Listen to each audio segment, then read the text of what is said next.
Want to be the best puppy owner on the block and keep your puppy the safest? Puppy safety is so important that we've made an entire series out of it. You are watching the third video in this series. So if you haven't watched part 1 or part 2, don't forget to check out the description below this video for those links. You can watch them when you're done with this one. Now, before we start, be sure to hit that thumbs up to let me know you're watching. If you haven't done so already, hit that subscribe button so you can get notified when next week's video goes live. Michelle here with How to Train a Dream Dog.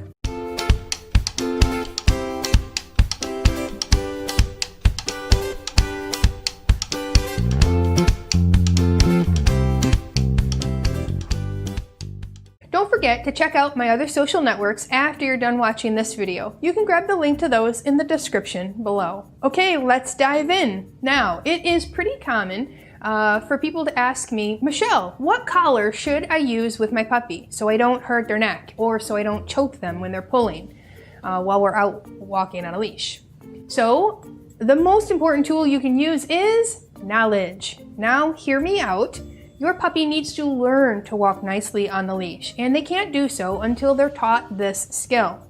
You see, dogs have a natural instinct called opposition reflex. This means that they will naturally pull away from pressure they feel. Now, since the collar is on and it's attached to you, they will naturally want to pull away from it, especially if they've never learned that staying near you is way better than pulling. Walking our dogs is a very important part of their development, and inside the 30 Day to Puppy Perfection course, we teach you all the ways to achieve a great walk with your pup. A great walk starts with the right tools. Now, I always start a puppy on a regular flat buckle collar as we begin the leash training games. If you find that your puppy is too much of a puller, you haven't actually started the games yet outlined in the course, then you may want to consider a front clip harness that clips on the front.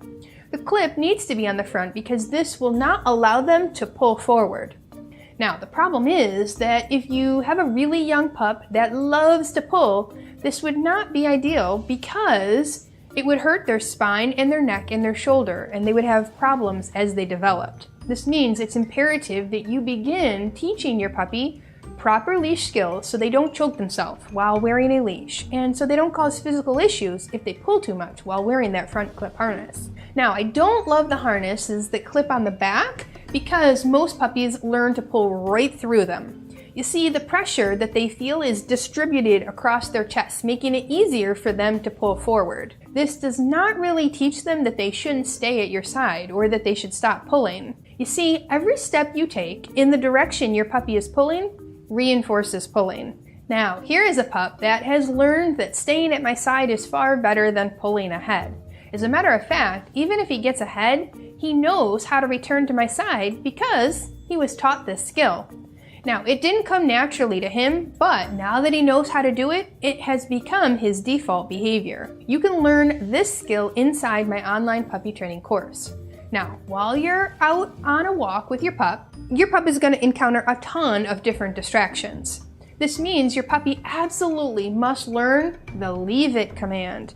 Now, this can be a really hard task for our pups who are so excited about something new at their level that probably smells really interesting.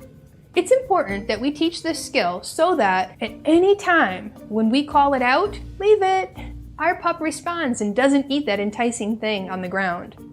This is a safety issue because what your pup might find delightful could also be really harmful to him.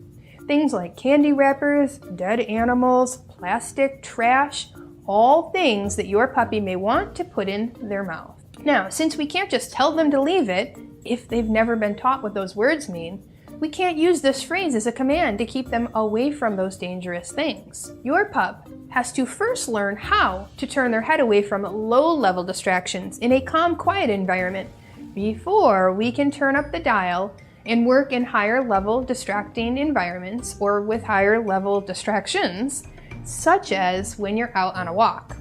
It's so instinctual for us to yell, "Leave it!" to a puppy going after something that they shouldn't. But this is only going to make them want to go after it even more, especially when you make a big deal about it. And it definitely won't teach them the right way to turn their head away from things that they want, since you will be using a command they don't understand. We teach several impulse control games to help with this skill and many others inside the course. Now, while you're out on that walk, you'll likely come across another dog or two. We want to make sure that your pup stays safe and away from other dogs until you can confirm that they are up to date on all their vaccinations. Now, we talked about that vaccination schedule in the last safety video. You can peek at it here. Now, there is a right and a wrong way to safely introduce your dog to another dog, and it's probably not what you think. Understanding the right way to introduce two dogs and how to watch for appropriate body language is really crucial. Dogs should never be allowed to run up to another dog while on a leash.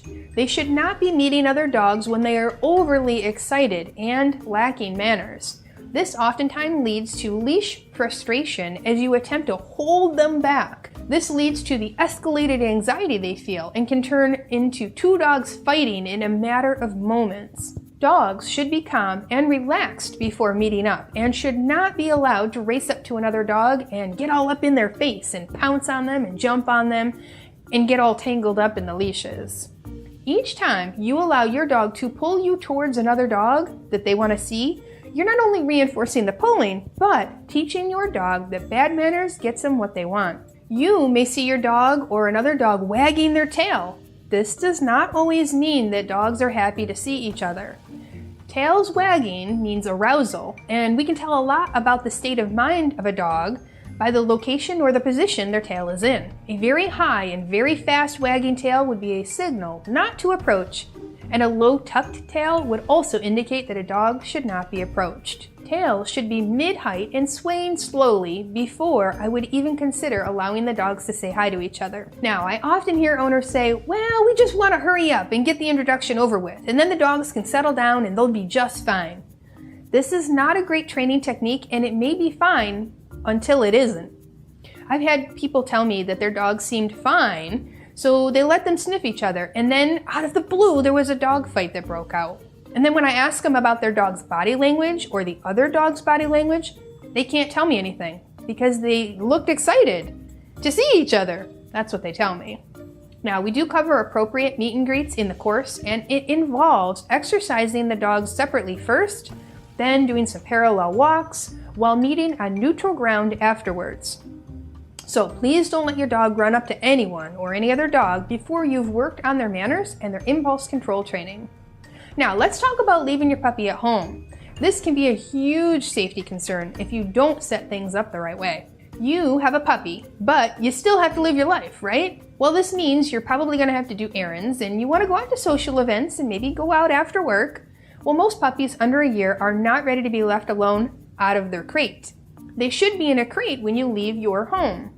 A crate is the safest place for your puppy to stay when you can't watch them. All of my time in the surgery room at the vet's office has left me with singing the praises of the crate training because I saw way too many surgeries that required vets to remove items from a dog's stomach or their intestines. Now, puppies love to explore the world with their mouth, and this means your furniture, electrical cords, and anything else they can pull off the counters or reach is subject to puppy chewing. Now, for more information about crate training a puppy, you can check out any one of my 6 crate training videos.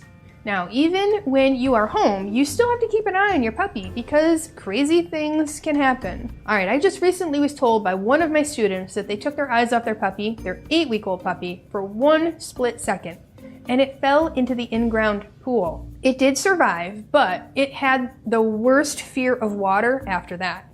And this made bath time scary, and anytime the family was out by the pool, kind of torture for that pup. Dogs do love to swim, most of them anyway, but they should be introduced to the water gradually.